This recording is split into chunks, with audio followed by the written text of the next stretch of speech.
ہمارے نا محلے میں ایک درزی ہوتا تھا، بہت کاریگر تھا، اس کے بڑے شاگرد تھے۔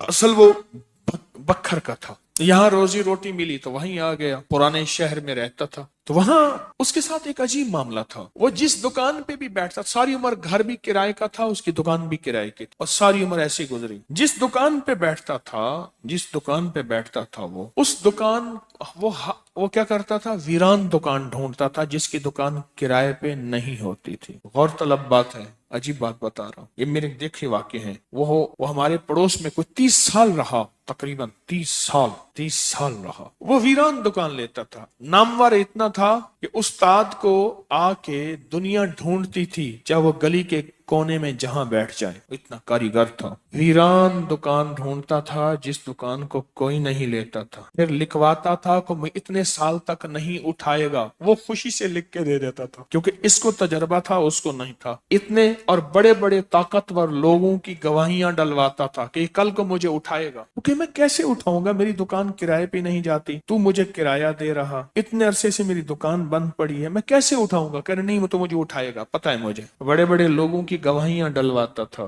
لکھواتا تھا، کرایہ دیتا رہوں گا، دیتا تھا۔ ادھر وہ کرائے پہ بیٹھتا تھا، چند دنوں کے پاس اس کے پاس لوگ آنا شروع ہو جاتے، یہ دکان دے، وہ اگر 20 روپے کرایہ دیتے، ہم 30 روپے دیتے ہیں، ہم 40 روپے دیتے ہیں، کوئی کہ ہم 50 روپے دیتے ہیں۔ اب اس کا دماغ بیچارے کا تو ویسے ہلا چیترل گیا، دماغ تو ہلنا تھا۔ وہ اس کو آ کے کہتا کہ مجھے اتنے لوگ دے رہے ہیں، میں نے کہا میں نے تجھے پہلے کہا تھا لکھوا کے دو۔ اچھا، یہ چند بار ہوا، جس دکان پہ بھی بیٹھتا تھا، اس دکان پہ بیٹھتے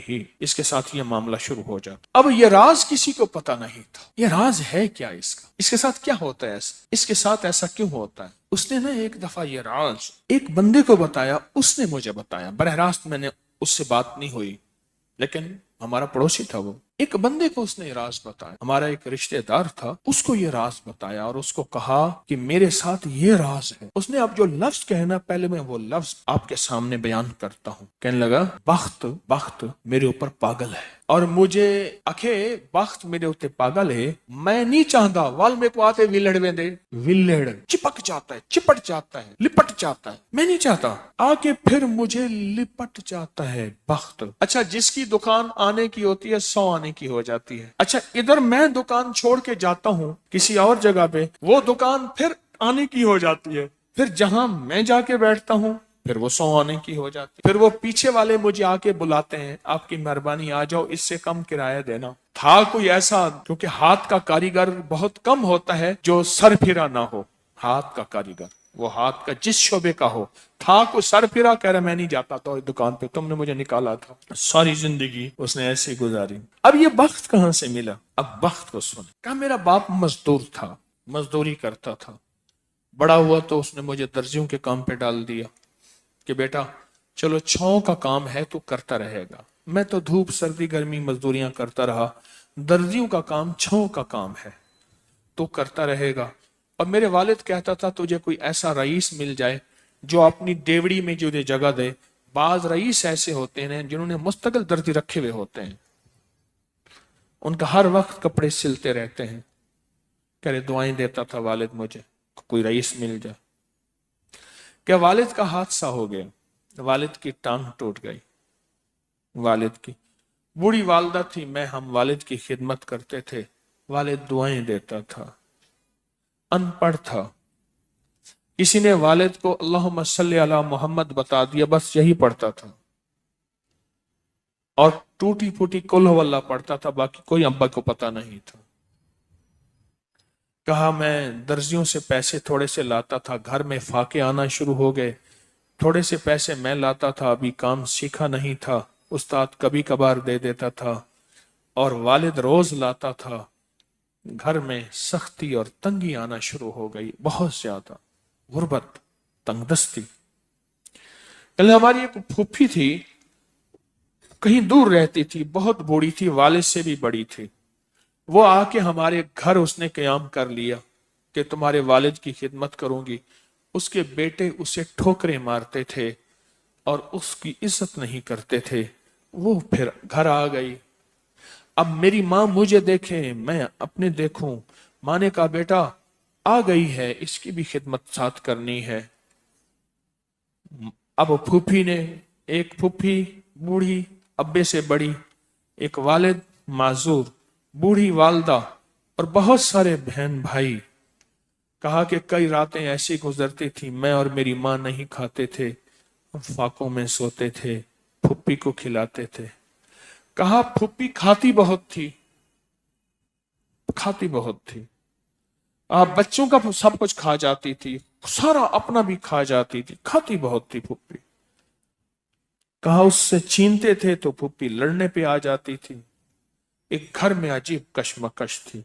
کہا ان سختیوں تلخیوں میں میں ان کی خدمت کرتا رہا، باپ کی ماں کی خدمت کرتا رہا، حتیٰ کہ والد پتہ نہیں کتنے سال کہے مجھے بھول گئے، فوت ہو گئے۔ اور پھوپھی نے کے دل میں یہ بات آئی کہ ہم نے والد کو زہر دیا ہے۔ اس نے سارے جہان کو کہنا شروع کیا کہ انہوں نے والد کو زہر دے دیا، میرے بھائی کو مار دیا۔ گھر میں روٹی بھی کھاتی تھی، بچوں سے چھین کے بھی کھاتی تھی، چوری چھپے بھی کھاتی تھی، دن رات بھی کھاتی تھی، ہمیں برا بھلا بھی کہتی تھی، لوگوں کے ہاں شکوے بھی کرتی تھی۔ پھوپھی نے جینا حرام کر دیا۔ کہا میری ماں کہتی تھی بیٹا کوئی بات نہیں، برداشت کرو۔ برداشت کرتے کرتے پھوپھی بھی چلی گئی اور اس کو اللہ کی امانت کو اللہ کے سپرد کیا، اور پھر اب ماں رہ گئی۔ اب میں نے اپنی ساری توجہ ماں پہ ڈال دی۔ کہا اماں کیا کرتی، خالی چھابی نہیں ہوتی ہے، چھابی روٹی تو تھوڑی سی ہوتی تھی کھا لیتے تھے، خالی چھابی ہاتھ میں ایسے لے کے نا کہتی اللہ اس کو اتنا بخت دے، اتنا بخت دے، اس کے ساتھ دھرتی لگے تو اس کو بخت دے، اس کے ساتھ سوئی لگے تو اس کو بخت دے، اس کے ساتھ دھاگا لگے تو اس کو بخت دے، اس کے کپڑے جو پہنے اس کو بخت دے، اس کو جو دیکھے اس کو بخت دے، اس کو جو اس کو دیکھے اس کو بخت۔ اماں چھابی لے کے مانگتی تھی، روتی تھی، اور بعض اوقات چھابی میں اماں کے بہت سارے آنسو ہوتے تھے۔ کہ بس یہ نظام چلتا رہا چلتا رہا، اماں بھی گزر گئی۔ اب اس کے بعد پھر میں، میرے بچے، اب جو بخت کے دروازے کھلے، میں جس کو دیکھتا ہوں اس کو بخت، جو میرے کپڑے پہنتا ہے اس کو بخت، جس سے سوئی خریدتا ہوں اس کو بخت، جس سے دھاگا خریدتا ہوں اس کو بخت، جس کی جگہ پہ بیٹھتا ہوں اس کو بخت۔ بخت جب بیدار تھا بدبخت آنکھیں سو گئیں۔ خیال کرنا ابھی بخت بیدار ہے، کہیں بدبخت آنکھیں سو نہ جائے۔ وہ دعاؤں کا ذخیرہ اس درجی کے پاس تھا، وہ دعاؤں کا ذخیرہ، پھوپھی کی ناگواریوں کا ذخیرہ، ابی کی صبر کا ذخیرہ، پھوپھی کی ناگواریوں کا ذخیرہ، اماں کے صبر کا ذخیرہ وہ ساتھ تھا۔ بس سہتا رہا، چلتا رہا۔ اللہ کے نامہ اعمال میں، اللہ کے نظام میں لکھا جاتا رہا، کو تجھے کوئی دعائیں دے نہیں رہا، نہ دے، میرے نظام میں تو ان لوگوں میں ہے جن کے ساتھ دعائیں ملتی ہیں، جن کے ساتھ دعائیں لگتی ہیں، جن کے ساتھ دعائیں لپٹ جاتی ہیں، تو ان لوگوں میں ہمیں دعاؤں کا ذخیرہ چاہیے، ہمیں دعائیں چاہیے کسی کی، ہم کسی کی دعاؤں میں آ جائیں۔ میرے حضرت فرماتے تھے نظر بد لگتی ہے نا کھا جاتی ہے، اس طرح اچھی نظر بھی لگتی ہے۔ تجھے کسی اللہ والے کی اچھی نظر لگ جائے، تجھے مرشد کی اچھی نظر لگ جائے، تجھے ماں باپ کسی درویش کی اچھی نظر لگ جائے، اور نظر تیرا کام بنا دے گی۔ جس طرح بری نظر کھا جاتی ہے، برباد کر دیتی ہے، اس طرح اچھی نظر آباد اور شاد کر دیتی ہے، مراد کر دیتی ہے۔ ان کو یہ میں نے عمل دیا تھا، اور میں نے یہ اسی ایک ساتھی سے پڑھوایا، اور ایک یوں بھی کرتے ہیں، کرے یوں ہو گیا۔ کون ساتھ تھا ازبک سفر میں، اور کون ساتھ تھا؟ یہ تھے۔ میں نے کیا عرض کیا تھا کہ یہ 40 دفعہ جو ہے دے رہا ہوں، اس کی تاثیر کیا ہوگی؟ 40 لاکھ جتنی، 40 لاکھ کی ہوگی۔ اور جس نے یقین کیا وہ بتا رہا ہے کہ کوئی زندگی کا خوف ہے، وہ رزق کا، وہ دولت کا، وہ دولت عزت جانے کا، وہ رشتوں کا، وہ صحت کا، وہ جادو کا، وہ بندش کا، کوئی دشمن کے حملے کا، کسی کوئی خوف ہے. بس 40 دفعہ پڑھا. یہ ازبکستان میں میرے ساتھ جو گئے تھے انہیں میں نے اس سفر کا تحفہ دیا تھا، اور میں نے یہ عرض کیا تھا ان سے کہ اللہ کے نام کی طاقت اور بھروسے پہ کہہ رہا ہوں وَكَفَى بِاللَّهِ وَلِيًّا وَكَفَى بِاللَّهِ نَصِيرًا، کہ اس بھروسے پہ کہہ رہا ہوں، عرض کر رہا ہوں کہ جو 40 دفعہ پڑھے گا، ان حضرات کو میں نے یہ اجازت دی تھی 40، اس کو اس کی تاثیر کتنی ملے گی؟ 40 لاکھ کی. اور واقعی ہے ایسے. آپ میں کیوں دے دوں؟ انہوں نے پیسے بھرے تھے، انہوں نے پیسے دیے تھے بیچاروں، مجھے نہیں دیے تھے. الحمدللہ مجھے صفائیوں کی ضرورت نہیں ہے، میں جب بھی جاتا ہوں اپنے پیسے، اب اجازت مل جائے نا ایسے نہیں دوں گا. یہ انہوں نے لفظ ایک استعمال کیا ہے طلاقوں کی بڑھتی ہوئی شرح. اس سے بہت خوف زدہ ہوں، بہت پریشان ہوں.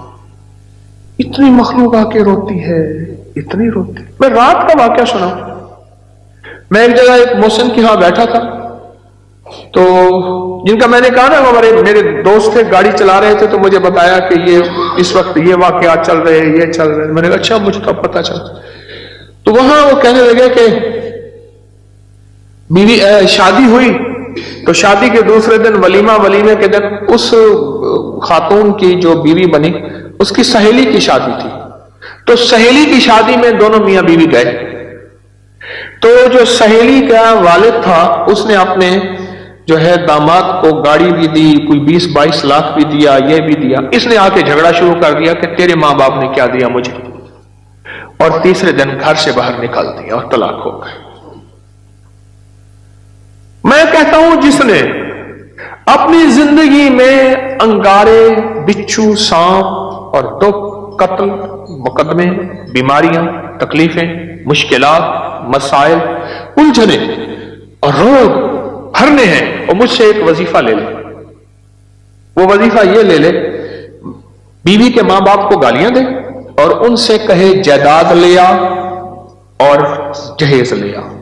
اس سے مطالبہ کرے جا ماں باپ سے حصہ لے آ، یا اس سے کہے تیرے ماں باپ نے کیا دیا مجھے، اور ماں باپ سے جا کے مطالبے کر. میں کہتا ہوں جو بندہ مجھ سے یہ آج پیکج لینا چاہتا ہے تو میں آج دینے کو تیار ہوں. بولو کون چاہتا ہے؟ آپ چاہتے نہیں؟ ویسے میں فرضی ہاتھ کھڑا کر رہا ہوں، ہاتھ کسی نے نہیں کیا، ایسے فرضی ہاتھ کھڑا کر رہا ہوں. آپ چاہتے نہیں؟ میں تو نہیں دینا چاہتا. یہ ایسے فرضی ہاتھ کھڑا کر رہا ہوں. جیسے وہ بس میں کہتا ہے سب میں آ رہا ہوں، ٹھیک ہے، بیچنے والا، ٹافیاں بیچنے والا، بام بیچنے، اچھا میں آ رہا ہوں. اگلا کہتا ہے بک نہ جائے میں پہلے لے لوں. اگر یہ چاہتے نہیں ہیں تو بیوی کو کبھی نہ کہیں جا کے حصہ لے آؤ. میں نے اپنی اہلیہ سے کہا اپنے بہن بھائیوں کو اپنا حصہ دیا کرتے. اور جس دن میرا رشتہ ہو رہا تھا اس دن میں نے پہلا مطالبہ یہ رکھا میں جہیز نہیں لوں گا. اور 2 چیزیں میں نے کہی تھی. میرے سسر مرحوم، میری ساس اور میرا ایک ماموں، بچوں کا ماموں، وہ بیٹھا ہوا تھا. میں نے کہا میرے اندر 2 چیزوں کی کمی ہے، ایک ایمان کی، ایک اخلاق کی. بس مجھے تو کوئی ایسا ساتھی ملے جو میرے ان 2 چیزوں کی کمی پوری کر دے. مجھے یہ 2 چیزیں چاہیے، ایک ایمان کی کمی ہے، ایک اخلاق کی کمی ہے میرے اندر، اور مجھے کچھ بھی نہیں چاہیے. الحمدللہ کوئی جہیز کی کہانیاں کچھ بھی نہیں، کچھ بھی نہیں چاہیے. اور ولیمے میں سارا شہر کے جو غریب تھے، جمعدار تھے، جو تھے ولیمے میں، برتن بھی چوری کر کے لے گئے ہوتے ہیں. یہ پہلے سے بجٹ میں رکھ لیا کرے تو برکت بڑی ملی. ولیمے میں رشتہ داروں کو بلایا، دوستوں کو بلایا، لیکن غریب غربا بہت بلایا. چھوٹے گوشت کا قورمہ بنایا، بہترین چیزیں، بریانیاں بنائیں، زرد متنجن بنائے. یہ نہیں ہے کہ ان کو اوتری چیزیں دینی ہیں، ان کو بھی وہی کھلاؤ جو عمراء کو کھلاتے ہو.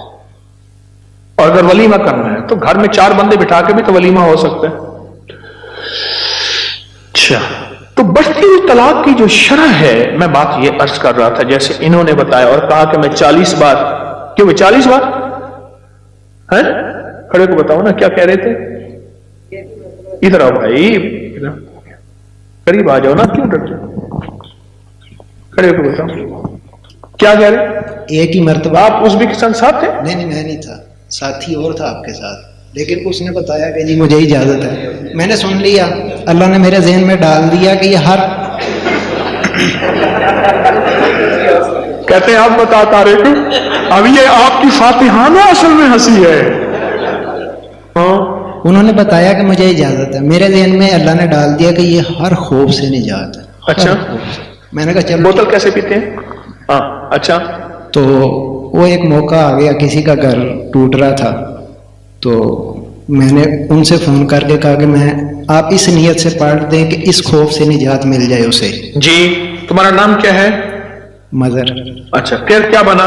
تو انہوں نے پڑھ دیا، وہ 15-20 منٹ میں ایسے وہ ہر چیز بدل گئی۔ ہر چیز بدل گئی 40 بار، اور تاثیر ملے گی 40 لاکھ ہو۔ 40 لاکھ کی تاثیر ملے گی۔ بولو بھائی پھر